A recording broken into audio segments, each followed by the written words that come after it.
Hi friends, this month's fave will be a lengthy one because we got a lot to cover. Hair updates, skin, body care updates, yes, although I'll get to that in a minute, as well as makeup. Specifically, lippy season is in full effect. Or was and still is, but it started in June. Let's start with a hair update. It has been 6 months since I received a curly cut back in December of 2023, and ever since then I have been double twisting my hair, keeping it in this protective style every time I washed it. And throughout those months I've tried several products, but mainly use a leave-in conditioner and some type of styling mousse. And for all of June I tried the Doux Mousse Def from Mousse Def. Okay, see the connection. Texture foam. Now this is an all-in-one styler. It is formulated to detangle, condition, define, and provide shine. So much so that the product suggests, highly recommends that you don't pair this with another leave-in, that you just rely on this styler to be your leave-in. And I do like this better than the pattern mousse. The pattern mousse is great.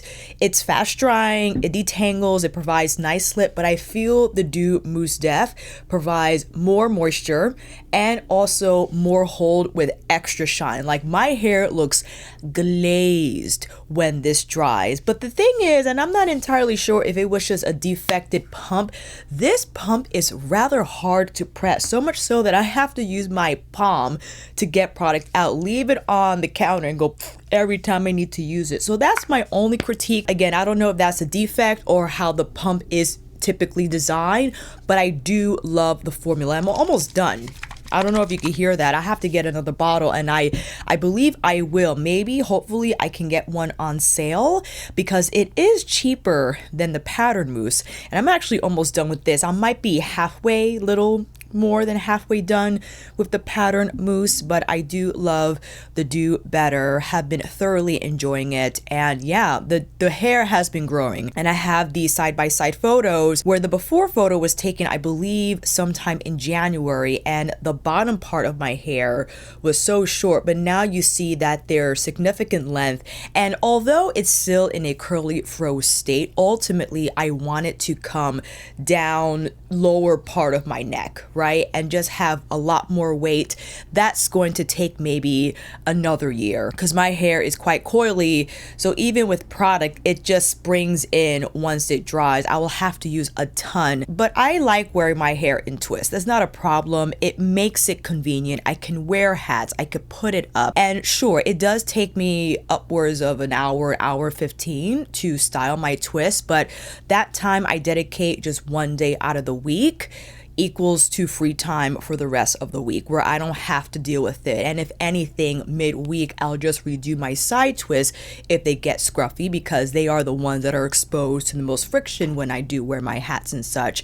Other than that, happy with how the hair is going. I did try to trim my hair myself. Don't know how successful I was, but now I am more confident to do that again in another few weeks or so. Blow drying it out, getting those ends off, and I think that also contributed to the overall health of my hair and how it's been growing successfully.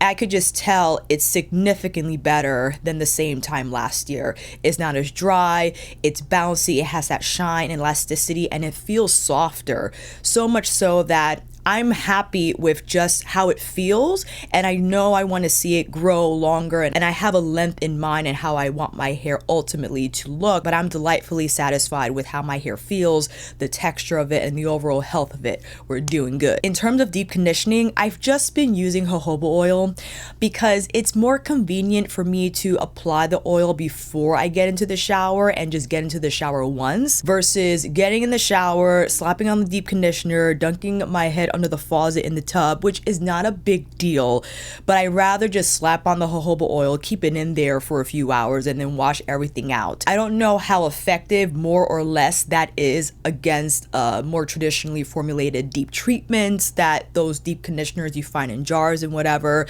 I do think it makes a difference. My hair feels soft and shiny once everything has been rinsed and I apply my conditioner to detangle, which, by the way, I no longer feel right about spending an arm and a leg on conditioner because I use so much of it. It rinses out, and that stuff is golden. It's creamy, luscious feeling. It detangles, it does the job. Okay, deep conditioner I might spend a little more money on, but right now I've just been going the jojoba oil route, so I'm satisfied with that. An update on the Thai deodorant. I was delightfully surprised when I ran into the crystal roll-on version. Now, this is just rolling on water. If you've ever tried the Thai crystal deodorant lineup, they have the actual crystal that you have to wet and you apply to your pits.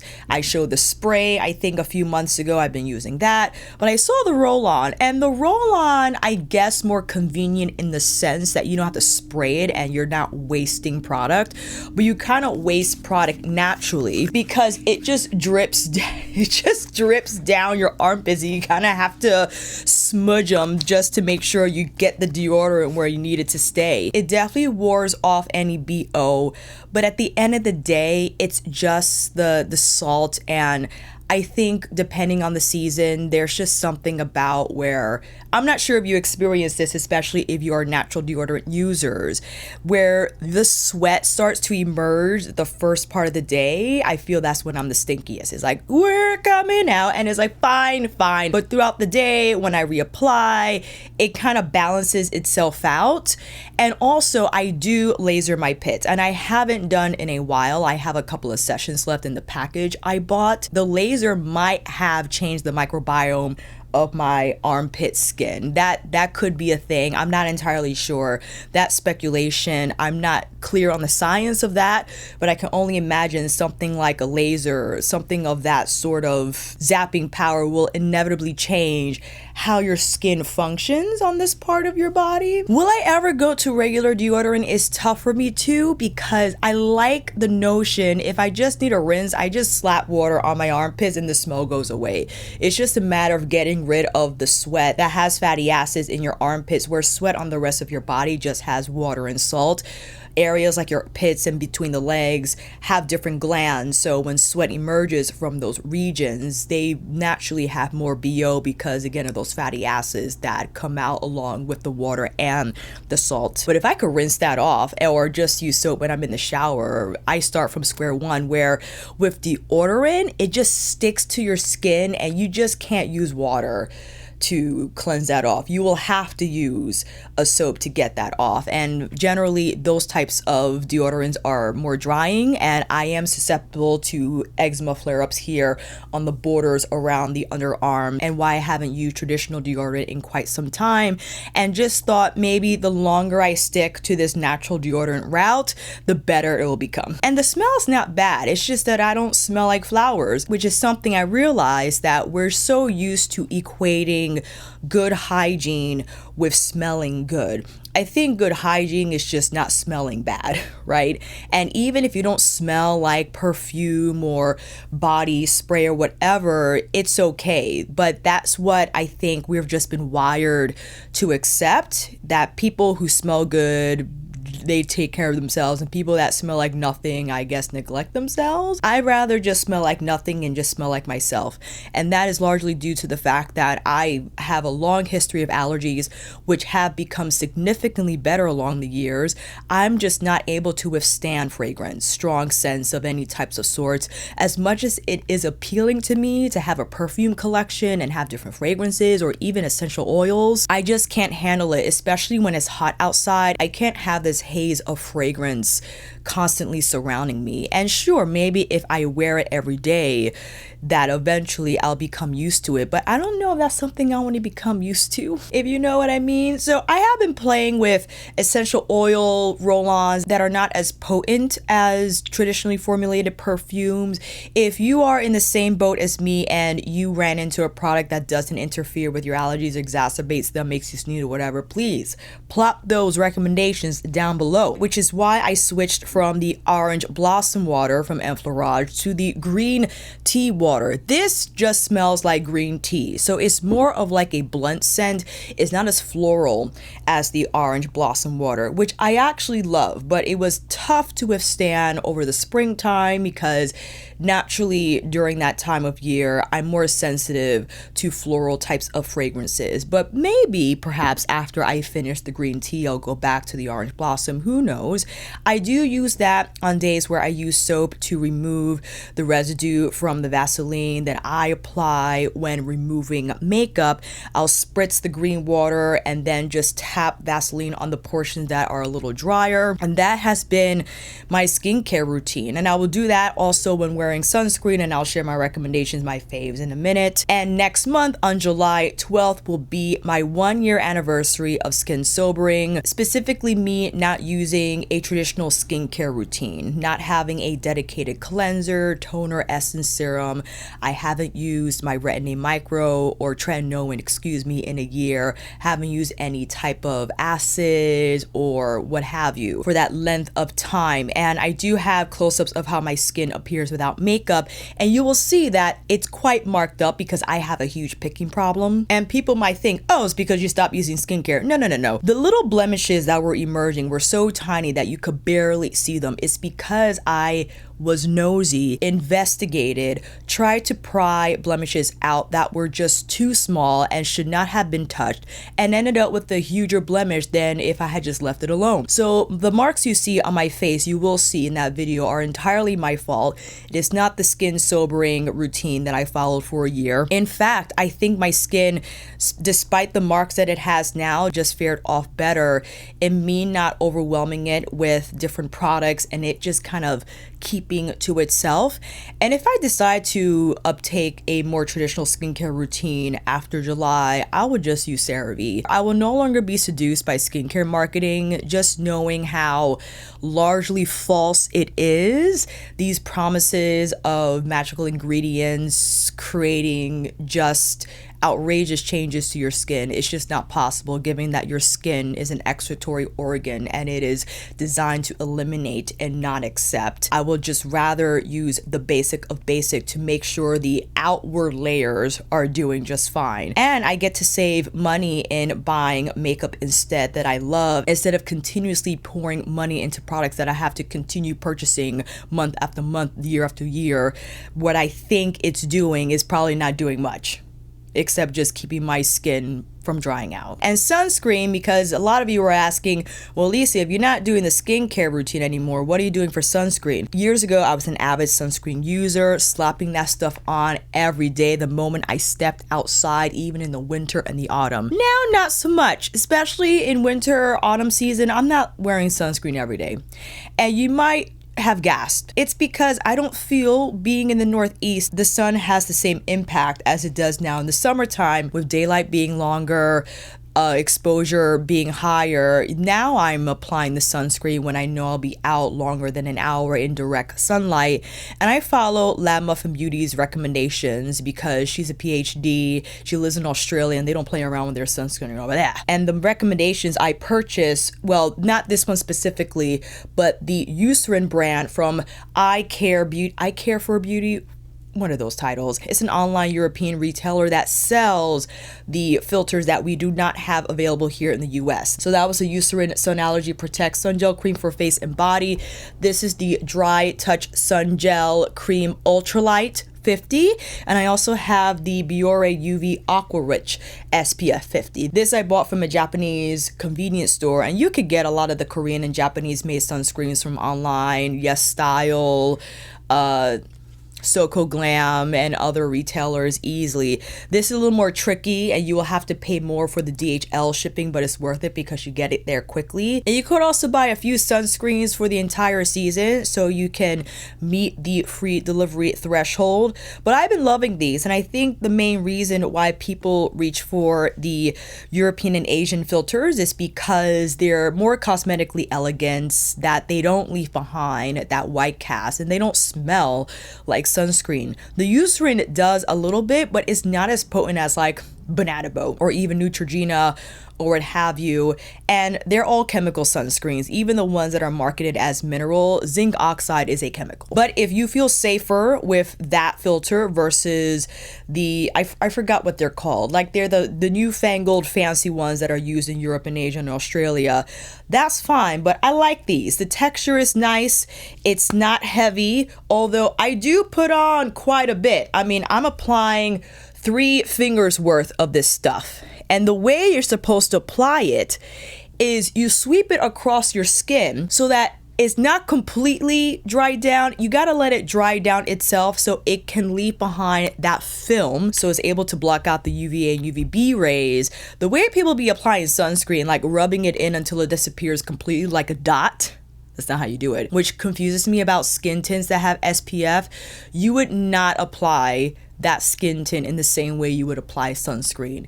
It will look terrible. You apply the skin tint lightly in a way that's going to make your skin appear better than it does on its own, whereas sunscreen, you slap that stuff on so you create a literal film on your face to block out the sun. But if you do that with a skin tint, it's gonna look like you have a mask on your face. I don't think you want that. So I'll probably stick to those for the rest of the summer. Who knows if I buy more, but I have my UPF treated hat that I usually wear that blocks the sun out quite well, but if I feel I need more protection, then I'll slap one of these on, no problem. I also have a Garnier one. I don't know where that is. That one has a heavier sunscreen scent, but not terrible. Is tolerable. I guess we can move into complexions since we started speaking about sunscreen and all that, and I have to give a shout out to the Lisa Eldridge skin tint. I bought this in June and have been using it ever since. I adore how this makes my skin but better in terms of the blurring, the lightweight nature of the consistency. The color match is incredible and remarkably easy to apply and to mix with my other products. I just adore how my skin appears with this tint. It's lightweight, it blurs out imperfections, it evens out my skin tone. It truly is my skin but better.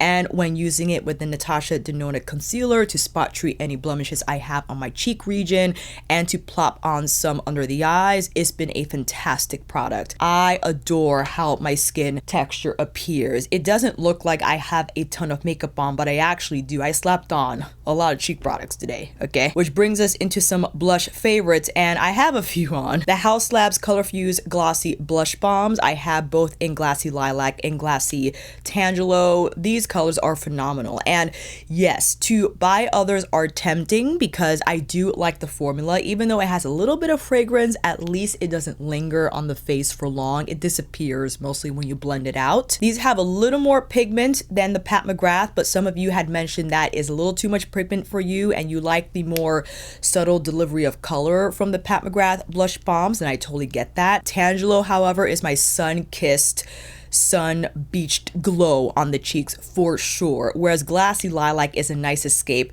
from those coral red tones. It has that lavender hue, but a little more pink in there, where it makes my cheeks look cool, but also pairs well with the Giorgio Armani Luminous Silk Cheek Tint. This is in 62 Mauve Rose.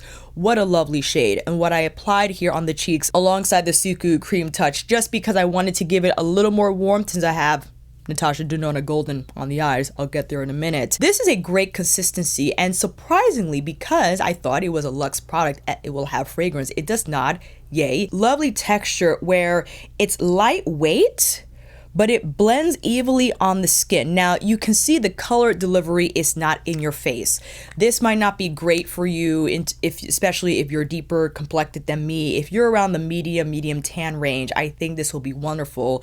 And I was surprised at the color. I thought it would appear more cool ashy on me, but in fact, it just appears more of a rose, more of a mauve rose, which I could get down with 100%. And what I applied underneath was the Danessa Yummy Skin Lowkey highlighters that are meant to provide highlight, but from more of a blurred perspective. It's not going to have that same shine and glaze finish as traditional highlighters do, but I like to wear this underneath just so it can serve as a platform for not only better adherence from other products if you choose to apply on top, but for longevity, so that color reinforcement doesn't fade quickly, but it lasts longer throughout the day, and you have that ethereal glow that comes out from underneath, which is how I like to use the Lowkeys. You could use these in a more traditional sense by applying this higher on the cheekbones or maybe lower here on the higher region, apple of the cheek portion of your face, but I like to place it right here because it is more blurring in nature. The texture is not the same as a traditional highlighter, so that is going to help blur out the pore look here more on the center of your face, and again it might serve as a blurring platform for a more glassy or dewy finish blush products. So for instance, you can apply the Lowkey first and then something like the glassy balm on top. So you'll have that glassy finish, but without the pores. You know what I mean? That has been my cocktail of choice with these blush products, especially, of course, still using the Suku Cream Touch Lip and Cheek product. Phenomenal product. And I was hoping to see more of these colors for autumn, but that's okay because Suku got a new blush formula on the way and I cannot wait. And why don't I go into Natasha Denona's Golden? That's what I have on the eyes today. And listen, I spoke at length about Golden, both in the review, my 6-look video. I have a short using this palette. Yes, it's not the most in-your-face color story that we've seen from Natasha. It's not like a Yucca or a Bronze or even like a Circo Loco, right? Well, staying in the MIDI series, like the Metropolis palette that we all adore. Most of us anyway. Golden is more straightforward, but what I adore about this palette is its straightforward nature, that I can apply any shadow and it's going to be beautiful. And that ease of use, ease of mind is what's appealing to me about this palette. And these like wet effect shades, the lids look glazed, okay? They look glazed, they look shiny, they look brilliant. Like stars in night sky. And it's just easy, right? I don't mind that the teals are not in here. I love the teals, and if I miss the teal so much, I could grab like a teal colored pencil from my Linda Halberg collection and just slap it on there. But the sandy browns and the tans and just the champagne golds and the literal yellow golds in the palette serve me incredibly well. Every time I use this, it's just, I can't stand how shiny my lids are and how easy the eye looks are to achieve. It's just a lot of fun. So I stand for gold. Now for the trio, I haven't been using this extensively because I've been using my liquid bronzers and such. And this formula is quite shiny. It's a contender between my Romand see-through veil lighter that I also purchased in June and has been a favorite of the month.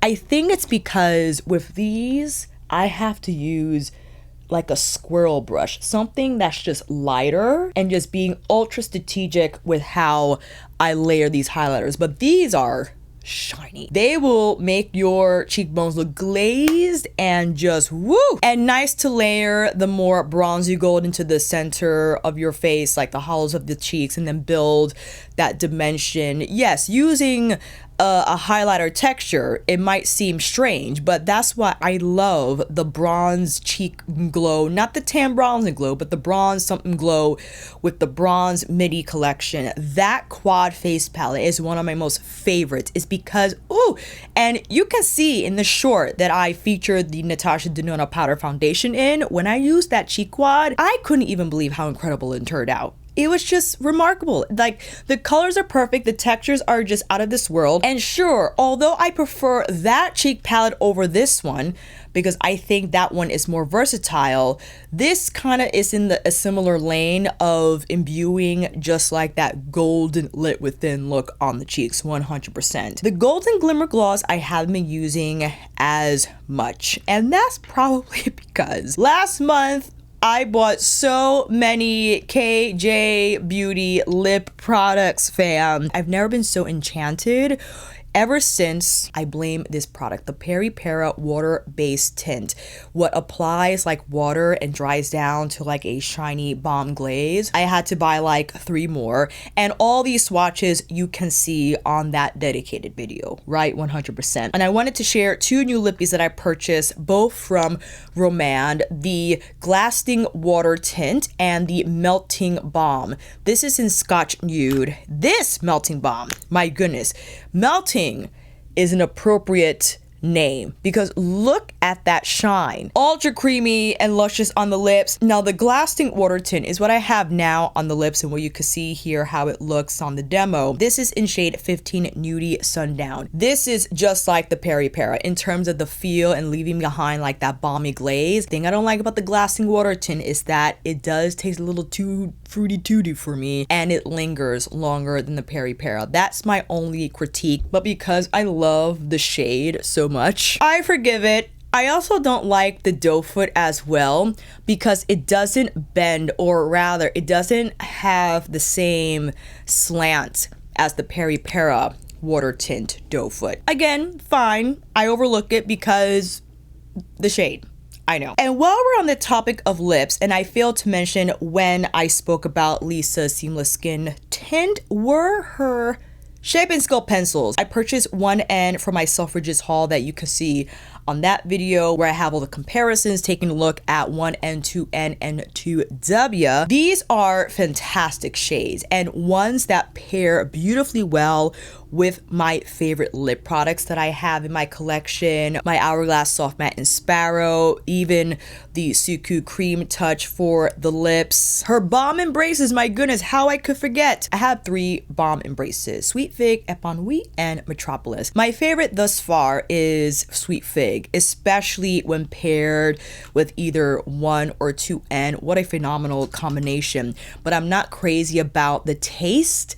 It's a weird taste, the Balm Embraces. I can't quite pinpoint why I feel the way I feel about that particular flavor profile, but I overlook it because I just adore the texture, the shine, and the color specifically. Sweet Fig is a true neutral mid-tone brown that doesn't look cool or dull on the lips. It is just a sensational shade, and this is what Lisa, I think, does phenomenally well, is to nail those neutral brown colors that look fantastic on a variety of skin tones. And why I overlook the strange taste for Sweet Fig, because it's one of the most beautiful pink brown lip shades that I own. And again, when paired with her lip pencils, that will provide a little more longevity, color, richness, right? Especially if you cover the entire lip.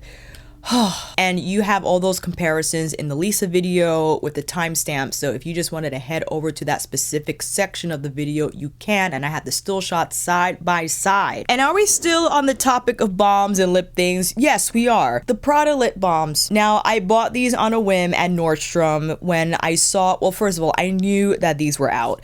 I just didn't buy them right away. But these balm tints, I have all 3, maple, noisette, and guava. Thank you, Ayana, for letting me know it's not noisette, it's noisette. And my apologies for not remembering one of our friends who accurately described how it's like to wear these Prada lip balms is like munching on flowers. Because it is a luxe product, it does have that perfumey taste on the lip.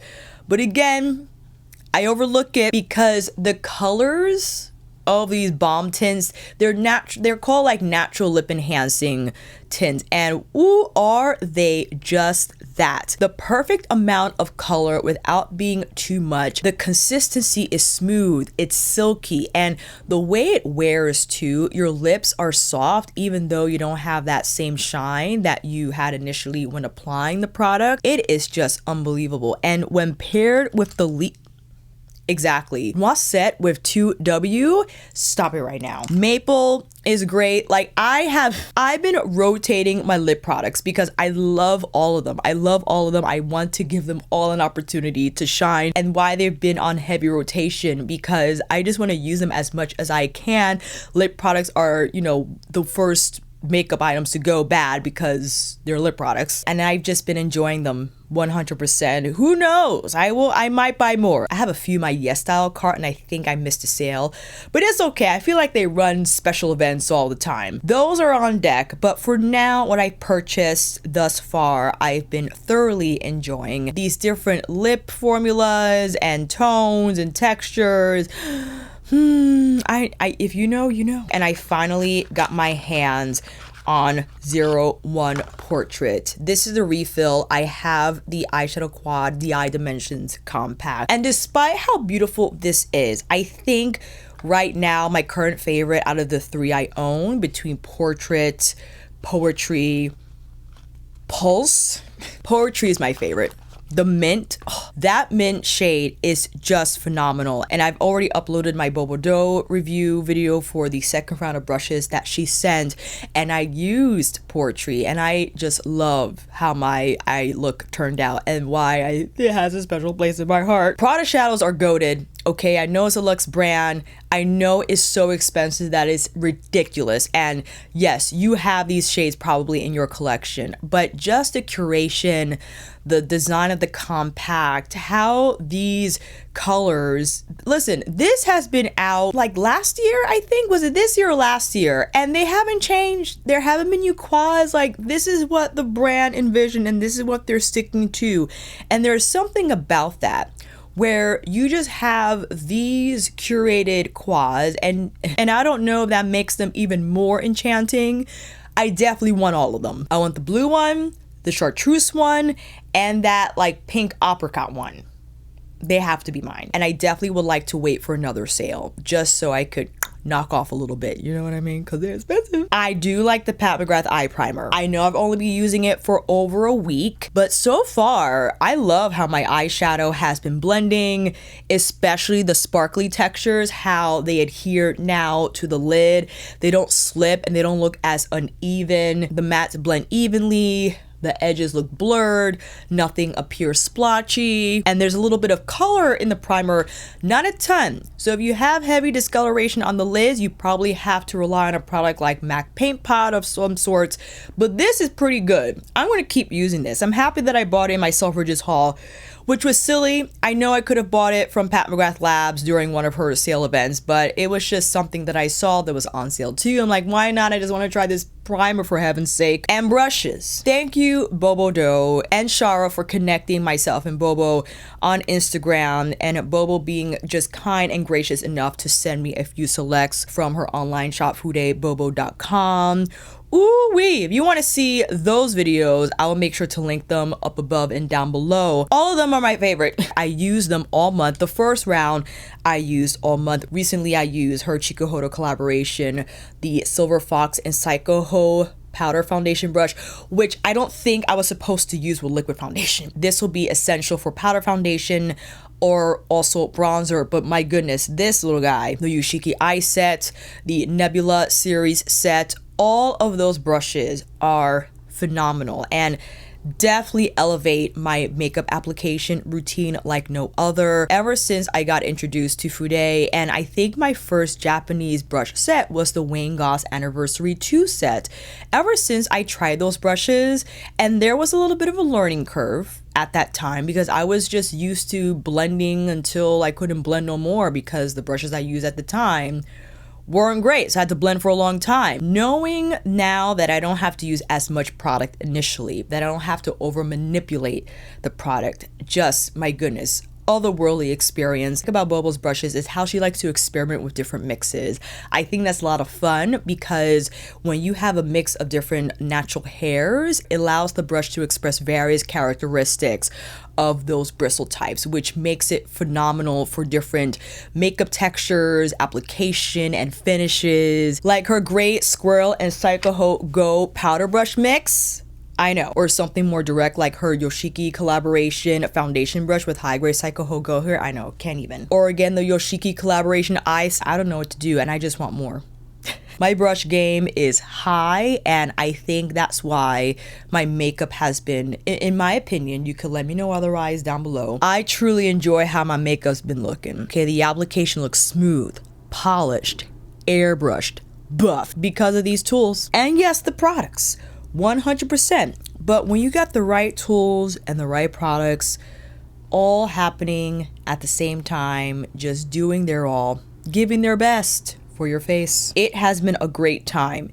And I have to end this video with a random product, but you know how I love to share my household goods. So as I mentioned, I bought my Lippies at a Japanese convenience store, and what I love about them stores is when you browse the aisles, you run into items that you're like, how come I didn't think of that? And not that these portable fans are new, right? I've seen them around. I've seen people carry around the smaller versions and just wave it around their face while they're walking around. I haven't seen one in this size range with the clamp and one that you can detach from the clamp.